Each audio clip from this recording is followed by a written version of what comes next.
নমস্কার। ঠাকুর শ্রী শ্রী রামকৃষ্ণ পরমহংসদেব এবং মা শারদার চরণে আমার সশ্রদ্ধ প্রণাম জানিয়ে ভিডিওটা শুরু করছি। ভালো থাকার অধিকার সকলেরই আছে এবং আমাদেরকে ভালো থাকতে হবে, এটা আমাদেরকে লক্ষ্য হিসাবে ধরে নিতে হবে। নিজেকে ভালো রাখতে হবে। আপনি যদি ভালো থাকতে চান তাহলে এই মুহূর্ত থেকে, এখন থেকে এই 5টি কাজ আপনি বন্ধ করে দিন, তাহলে আপনি ভালো থাকতে পারবেন। আর আপনাকে ভালো থাকতেই হবে, এটা আপনি দৃঢ় সংকল্প করে নিন। কারণ জীবনটা আপনার, যেহেতু জীবনটা আপনার, সেই জীবনের দায়ভারও আপনার। তাই নিজেকে ভালো রাখার দায়িত্ব আপনাকেই নিতে হবে বা পালন করে যেতে হবে। কি সেই 5টি কাজ, যে কাজগুলো না করলে আপনি জীবনটাকে ভালো রাখতে পারবেন, সেটা নিয়ে আজকের ভিডিও। আপনি আপনার জীবনটাকে অর্থপূর্ণ করে ফেলতে পারলেই কিন্তু আপনি ভালো থাকবেন। তাই যে কোনো পরিস্থিতিতে আপনি নিজেকে এই প্রতিশ্রুতি দিন যে আপনাকে ভালো থাকতে হবে। সত্য, নির্মল, আনন্দ, পবিত্র, আনন্দময়। কিন্তু সত্য শুধু স্বার্থে সীমিত থাকলে তা সাধারণকে সাহায্য করতে পারে না। কিন্তু তা যখন কোনো মানুষের জীবনে রূপায়িত হয়, অর্থাৎ সত্যের যখন ব্যবহারিক প্রকাশ ঘটে, তখন তার প্রতি আমরা আকৃষ্ট হই। একজনের জীবনে যে অভিজ্ঞতা ঘটেছে, আমার জীবনেও সেই ঘটনার পুনরাবৃত্তি হতে পারে এ ব্যাপারে তো আমরা নিশ্চিত নই। ঠাকুর রামকৃষ্ণ পরমহংসদেব কেবলমাত্র উচ্চতম অধিকারে নরেন্দ্রনাথকে বলেননি যে আমি ঈশ্বর দেখেছি, তোকেও দেখাতে পারি। যে কেউ তার কাছে আন্তরিক ব্যাকুলতা নিয়ে আসলেই তিনি তাকেই ভরসা দিয়েছেন। তিনি বলেছেন, কেন কোনো উপায় থাকবে না, ব্যাকুলভাবে ডাকলে তার দর্শন তুমিও পাবে। তাই ব্যাকুলতা চাই, ডুব দিতে হবে। মানব জীবনের উদ্দেশ্য ভগবান লাভ করা। তাই জীবনে যে কাজই করুন না কেন, আপনার উদ্দেশ্য হতে হবে ভগবান লাভ। কিন্তু ভগবান লাভ করার জন্য কি সাধু সন্ন্যাসী হতে হবে, সংসার ধর্ম ত্যাগ করতে হবে? এর উত্তর দিয়েছেন ঠাকুর শ্রী শ্রী রামকৃষ্ণ পরমহংসদেব। ঠাকুর বলেছেন, সন্ন্যাসী হতে হবে না, সংসারে থেকেও ঈশ্বরকে পাওয়া সম্ভব। আপনি যদি নিজেকে ভালো রাখতে চান বা ভালো থাকতে চান, তাহলে আপনাকে সেই কাজগুলো বন্ধ করতে হবে, যে কাজগুলো আপনার ঈশ্বর লাভের অন্তরায়। কি সেই কাজ? ঠাকুর শ্রী শ্রী রামকৃষ্ণ পরমহংসদেব বলছেন, অন্ধবিশ্বাস কারুকে করো না, আমাকেও নয়। সর্বত্যাগী সন্ন্যাসী হতে হবে না। সর্বত্যাগী সন্ন্যাসী না হয়েও গৃহস্থ বা সংসারী হলেও তাকে লাভ করা যায়। শুধু প্রয়োজন ব্যাকুলতার। তিনি প্রত্যেককে নিজ নিজ পথ অনুসরণ করার স্বাধীনতা দিয়ে গেছেন। ঠাকুর বলছেন, আমাদের দেশে বহু রকমের দার্শনিক মতবাদ আছে।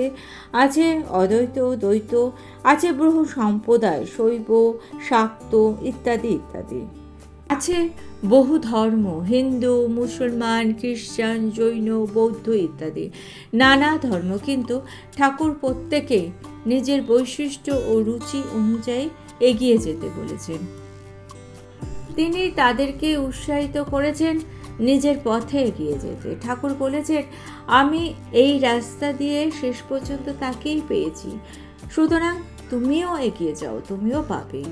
অন্ধভাবে কারুকে অনুসরণ করো না, কোনো প্রয়োজন নেই। বিচার করো, শ্রদ্ধাশীল হও নিজের প্রতি, সত্যের পথ ধরে এগিয়ে চলো। সত্যের পথ তো উদ্ভাসিত হবেই এবং লক্ষ্যে তোমরা নিশ্চয়ই পৌঁছাবে। আপনি যদি নিজে ভালো থাকতে চান, তাহলে সত্যকে যেমন আপন করে নেবেন, তেমনি আপনার থেকে শত যোজন দূরে রাখবেন অসত্যকে। অসৎ মানুষের সঙ্গে বন্ধুত্ব কখনো করতে যাবেন না, কারণ অসৎ মানুষের সংস্পর্শে আপনার জীবনও অসত্যে ভরে উঠবে। অসতের পথ সবসময় পিচ্ছিল। অসৎ মানুষের সাথে সম্পর্ক স্থাপন করলে আপনার জীবনে বিপদ অনিবার্য। ঈশ্বর লাভ কোনোদিনই আপনার হবে না এবং আপনার জীবন অন্ধকারে ভরে যাবে।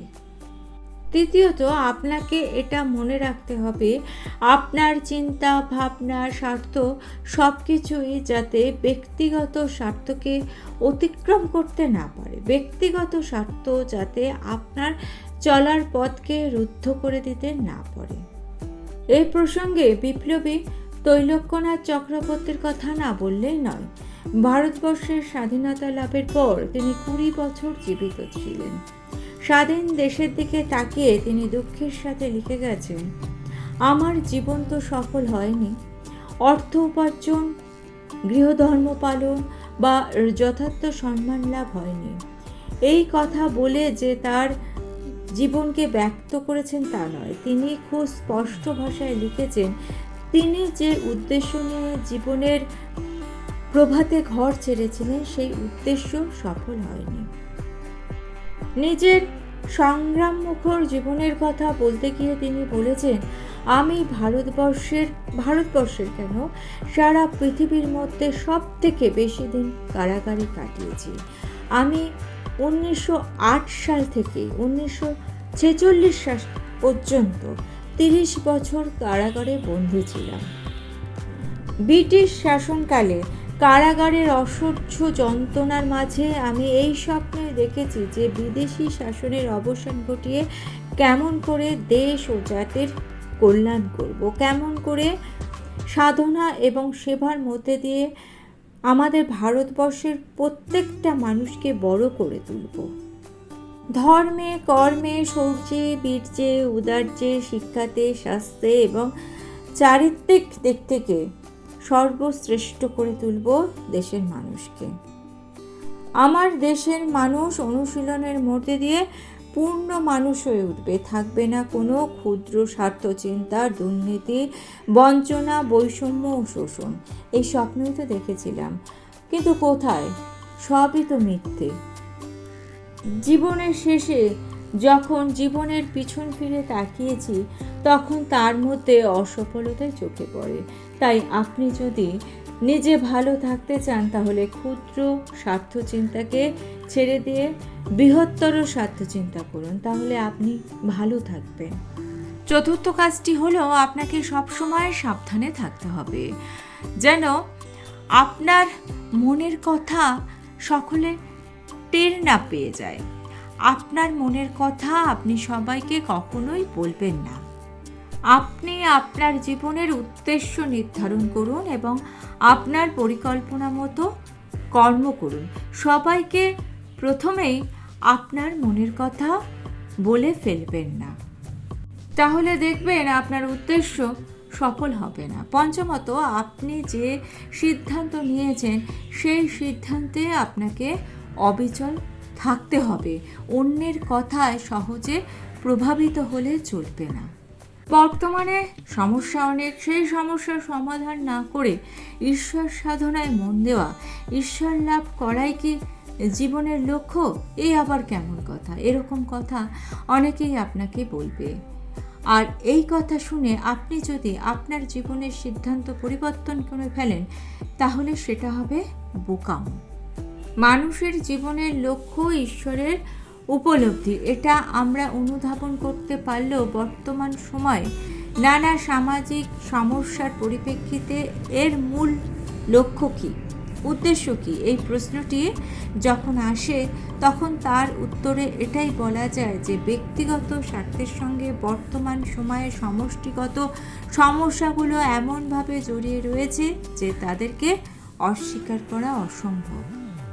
ঈশ্বর লাভের জন্য আমাদের যে এত প্রচেষ্টা তা আমাদের কোন উপকারে লাগবে? এই প্রশ্নের উত্তরে এটা বলা যায় যে হয়তো তাৎক্ষণিক কোনো ফলাফল হবে না, কিন্তু ধীরে ধীরে এর দ্বারাই আমাদের সমাজের এবং দেশের সাথে সাথে আমাদের নিজেদেরও কল্যাণ লাভ হবে। যতই ঈশ্বর ভাবনার দ্বারা তার দিকে আমরা এগিয়ে যাব, ততই আমাদের মধ্যে ভেদাভেদ ঘুচে যাবে, ধর্মে ধর্মে বিভেদ অশান্তি ঘুচে যাবে, সমাজে সত্যিকারে মনুষ্যত্ব প্রতিষ্ঠিত হবে। আমরা ভাবতে পারবো আমরা বিশ্ববাসী সকলে একই সূত্রে জড়িত, একই গাছের ফুলের মতো। এর ফলে যে বিশ্ব ভ্রাতৃত্বের বন্ধন তৈরি হবে, এর শক্তি কিন্তু অসীম। এই বন্ধনের মধ্যে কোনো কাঁটাতারের বাড়া আসবে না, প্রত্যেকের জীবন সুন্দর হয়ে উঠবে। আর ভিডিওটা ভালো লেগে থাকলে চ্যানেলটিকে সাবস্ক্রাইব করে নিয়ে পাশে থাকা বেল আইকনটা প্রেস করে দিয়ে অল অপশানটা ক্লিক করে দেবেন, তাহলে যখনই নতুন কোনো ভিডিও আপলোড করব তার নোটিফিকেশান আপনাদের কাছে পৌঁছে যাবে। ঠাকুর ও মায়ের চরণে প্রণাম জানিয়ে আজকে এই পর্যন্তই। Thanks for watching.